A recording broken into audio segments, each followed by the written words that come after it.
Keyingisi bolalarni razviyashkasi haqida gapirib o'ting deyishibdi. Bolalarni razviyashkasi haqida ayta olaman. Qo'l motorikasi juda ko'p etilib o'tilyapti shu kungacha. Qo'l motorikasi nima uchun kerak?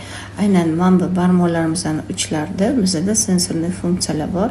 Aynan mana mashina chувствовать qiladi. Og'iz bo'shlog'i, burun bo'shlog'i orqali inson qabul qiladi dunyoni. Bolalarda asosiy turadigan mexanizm.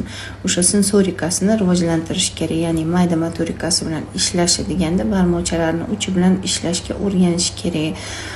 O'shaning uchun mayda o'yinchoqlar olib berish, bolalarga qarab turasiz, og'ziga solmasligi uchun yasashiga o'rgatish, puzzlelar, legolar, yumshoq slaymlar, qumlar, kinetik qum deydi. Mana shu klinikamda turadi. Bolalar juda ham yosh ko'rib o'ynashadi. Spesial olib kelib qo'yganman. Hamma yoniga olib tashlashsa ham har kuni nima deydi, tozalab, har soatda tozalaymiz, lekin o'shanaqa kinetik qum ham juda yaxshi rivojlanadi.